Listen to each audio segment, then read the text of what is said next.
بہت شکریہ، آپ نے وقت دیا۔ بڑا ہی ایک عجیب و غریب اور ظالمانہ طریقے سے ایک قتل کی واردات ہوئی، وہ کیا تفصیلات ہیں؟ کس طرح سے اطلاع ملی؟ کیسے تفتیش کا آغاز کیا اور ہوا کیا؟ یہ دردناک کے ساتھ ساتھ یہ سبق موز بھی ہے۔ سمک بوز بھی ایشو یہ ہے کہ 15 کی کال چلی 11 مارچ کو کہ گھر سے اسمیل آ رہی ہے اور موسٹ پروبلی ہو سکتا ہے کہ کوئی اندر ڈیڈ باڈی ہے۔ ہم وہاں پہ گئے، جا کے جب گیٹ توڑا اندر دیکھا تو ڈیڈ باڈی پڑی ہوئی تھی مقتول کی، اور وہ اتنی ظالمانہ طریقے سے پڑی ہوئی تھی کہ ڈیڈ باڈی تو تھی تو اس کی جسم کے اعضاء کاٹ کے اس کے اوپر رکھے ہوئے تھے۔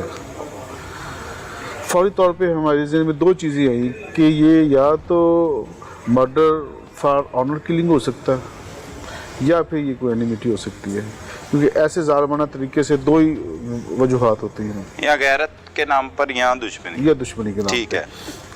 فوری طور پہ ہم نے ماڈرن ٹیکنیکس یوز کی، پی ایف ایس سی کی ٹیمیں منگوا لیں، اپنی کرائم سین کی ٹیمیں منگوا لیں، جیو فینسنگ کے ایکسپرٹس منگوا لیے، صحیح فوری ہم نے ماڈرن ٹیکنیک سٹارٹ کر دی، اور اس کے ساتھ ساتھ ہم نے جو ہمارا روایتی طریقہ ہے انفارمرز کا وہ ڈپیوٹ کر دیے تاکہ پتہ چل سکے، کیونکہ یہ بالکل بلائنڈ کلو لیس اور بلنٹ قسم کا مرڈر تھا، کوئی اس کا کلو نہیں مل رہا تھا، کیونکہ یہ بندہ یہاں پہ اکیلا رہتا تھا، کوئی اس کے عزیز و کارب ادھر نہیں رہتے تھے، کوئی بھی اس کی لیڈ ہمیں سمجھ میں نہیں آ رہی تھی۔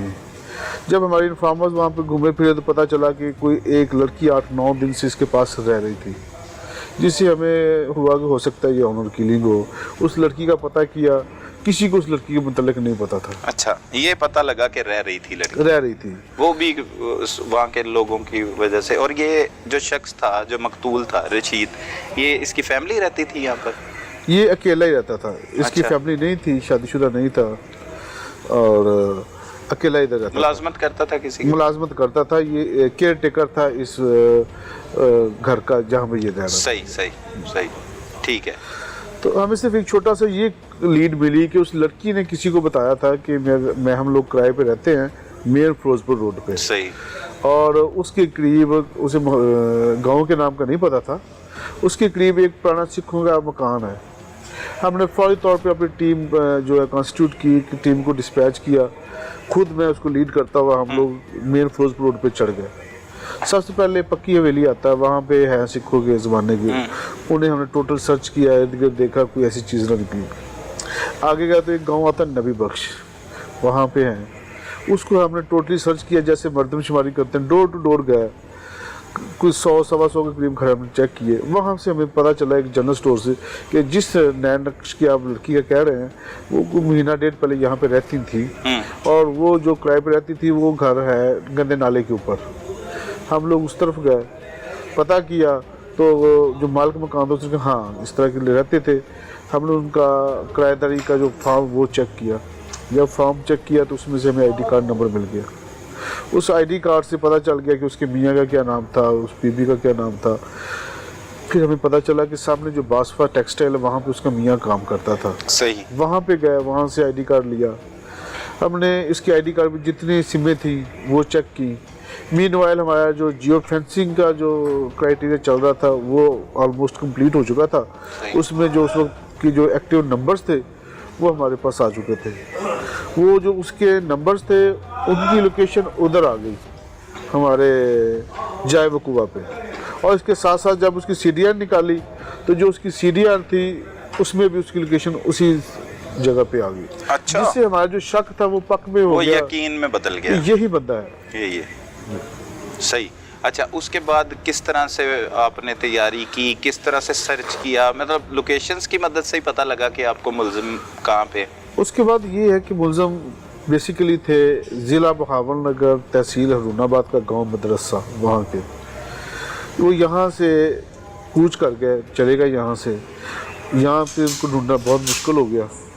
ہم نے اپنی ایک ٹیم ڈسپیچ کی جو 6-7 دن مدرسہ گاؤں میں رہی، وہاں پہ انہوں نے انفارمرز ڈپیوٹ کیے۔ 6-7 دن کی محنت کے بعد ہم ان تک پہنچ گئے اور ان کو ریسٹ کر کے لے آئے۔ جب ریسٹ کر کے لائے تو پھر ساری کہانی کھل کے سامنے آ گئی۔ اچھا، وہ کہانی کے بارے میں بتائیے گا، لیکن پہلے بتائیں کہ جن کرداروں کو آپ نے گرفتار کیا، جو ملزمان ہیں، اس میں کون کون شامل تھا؟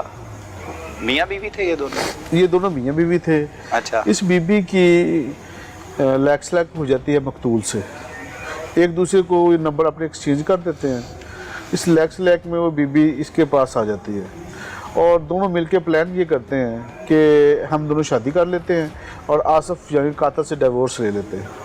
اچھا، وہ جس کی بیوی تھی اس سے ڈیورس لے کے نئے جو مقتول رشید کے ساتھ جو مقتول تھا اس کے ساتھ شادی کرنا چاہتی تھی، اور یہ پہلے بھی لو میرج تھی، گھر سے بھاگ کے شادی کی ہوئی تھی؟ آپس میں تھے تو یہ رشتہ دار، لیکن لو میرج تھی، ماں باپ کی مرضی کے بغیر انہوں نے شادی کی تھی، ماں باپ کی مرضی کے بغیر۔ اچھا، یہ پلاننگ اس نے کر لی اپنے آشنا کے ساتھ؟ آشنا کے ساتھ۔ اچھا، اور اس نے اس کو انفارم بھی کر دیا قاتل کو کہ میں نے تم سے ڈیورس لے کے اس سے شادی کر لینی ہے۔ صحیح۔ جب اس کو اس بات کا پتہ چلا تو وہ اسے شدید غصہ بھی آیا، رنج بھی آیا، اس نے فوری طور پہ اپنے پیرنٹس اور لڑکی کے پیرنٹس کو بلوایا، وہ آئے اور لڑکی کو لے کے چلے گئے واپس بہاول لگا۔ صحیح۔ یہ رات اس نے ادھر اسٹے کر لی، رات جب اسٹے کی، جیسے اس کو رات کو موقع ملا اس نے اس کو پھندا لگایا، اس کے اوزار بند کا، مقتول کی طرف اسٹے کر لیا؟ مقتول کی طرف اسٹے کر لیا۔ اچھا، مقتول سے میل جول لڑکی کا ہی تھا، لڑکی کی وجہ سے یہ ملا؟ لڑکی کی وجہ سے یہ بھی آتا جاتا تھا اس کے اچھا، پاس، بیٹھتا تھا۔ ٹھیک ہے۔ اس کا پھر وہ اوزار بند سے اس کا گلا دبا دیا، اس کو پھندا کر کے مار دیا، اور اس کے بعد اس کے جسم کے اعضاء جو وہ کاٹ دیے، اور وہاں سے پھر بھاگ گیا، وہاں سے فرار ہو گیا۔ فرار ہو گیا۔ فرار ہو گیا۔ یہ قتل پھر غیرت کے نام پر ہی ہوا تقریباً؟ جی، یہ آنر کلنگ ہی ہوا، لیکن اس کو زیادہ تر یہ تھا کہ میری بیوی مجھ سے ڈیورس لے کے اس کے ساتھ شادی کر لے گی، اس بات کا زیادہ رنج تھا اس کو، رنج تھا، جس کا اس نے وہ بھرپور بدلہ لیا۔ بدلہ لے لیا اس کو۔ تو بیوی پر بھی کوئی حملہ کرنے کی کوشش کی یا کیا تفتیش میں، اور کیا کیا باتیں سامنے آئیں؟ نہیں، بیوی تو قتل ہونے سے پہلے واپس جا چکی تھی اور اپنے ماں باپ کے پاس رہ رہی تھی، اسے تو کوئی حملہ کرنے کی کوشش کی، کیونکہ جب ہم نے ریڈ کر کے پکڑا ہے تو اس کو الگ جگہ سے پکڑا ہے اور بیوی کو اس کے گھر سے پکڑا ہے۔ صحیح، وہ اپنے گھر میں رہ رہی تھی اور یہ جو قاتل تھا یہ کہیں چھپ کے رہ رہا تھا، چھپ کے رہ رہا تھا۔ صحیح صحیح صحیح۔ ان دونوں کو پھر گرفتار کیا، تو گرفتار کرنے کے بعد جب آپ نے ان سے تفتیش کا آغاز کیا تو ان کا موقف کیا تھا؟ یہ ہیلے بہانوں سے کام لے رہے تھے، نہیں ظاہر مرڈر تھا، کیسے ماننا تھا انہوں نے، لیکن جب ہم نے تمام ایویڈنسز ان کے سامنے رکھ دیے تو پھر کوئی انہیں اور راستہ نظر ہی نہیں آیا، پھر آپ کے سامنے ہر چیز انہوں نے بتا دی کہ جو جو ان نے کیا۔ لیکن اس کیس میں اگر دیکھا جائے تو وہ جو آصف ہے وہی مرکزی ملزم ہے، اور وہی ملزم ہے جس نے قتل کی واردات کی، کے ساتھ اس کی بیوی بھی شامل ہے؟ نہیں، سینٹرل جو ہے نا اکیوز یہی ہے، آصف ہی ہے۔ آصف ہی ہے، وہ خاتون کا اس میں قتل میں نہیں ہے، انوالومنٹ نہیں ہے؟ ہاں، نہیں، اس کی کنسنٹ نہیں ہے اس میں، لیکن پھر بھی حراست میں لے رکھا ہے اسے۔ یہ انٹروگیشن کے لیے ضروری تھا کہ ہم تھارو اس کی انٹروگیشن کر سکے تاکہ کوئی سکم خالی نہ رہ جائے، کل کو یہ نہ ہو کہ ایک کو ہم چلان کر دیں اور اس کا کوئی نہ کوئی کردار ہو اور وہ کردار باقی رہ جائے۔ ظاہر مرڈر ہے اور قتل کو پورے ایویڈنسز کے ساتھ ہمیں چلان کرنا ہوتا۔ صحیح صحیح صحیح۔ تو اب کی تفتیش میں کیا کچھ سامنے آ چکا ہے کہ وہ خاتون نہیں ہے اس میں شامل؟ جی، اپیرنٹلی ایسی ہی ہے، نہ اس کی کنسنٹ تھی نہ وہ موقع پہ تھی۔ تو اسے چھوڑ دیا جائے گا، رہا کر دیں گے؟ ظاہر جی، اسے پھر عدالت کے رحم و کرم پہ۔ اور ملزم جو مرکزی ملزم ہے اس نے اعتراف جرم کر لی ہے؟ اس نے اعتراف جرم کر لیا، اور وہ غیرت کا نام ہی دے رہا ہے اسے۔ کیا موقف میں کیا بتاتا ہے کس وجہ سے اس نے مرڈر کیا؟ موقع میں یہ بتاتا ہے کہ میری بیوی پہ قبضہ کر کے بیٹھ گیا تھا، مجھ سے ڈیورس دلوا کے خود شادی کرنا چاہ رہا تھا، اس لیے میں نے اسے قتل کر دیا۔ صحیح صحیح۔ لیکن جس اتفاقی سے قتل کیا اس نے، تو یہ ہمارے لیے بڑا سٹننگ تھا۔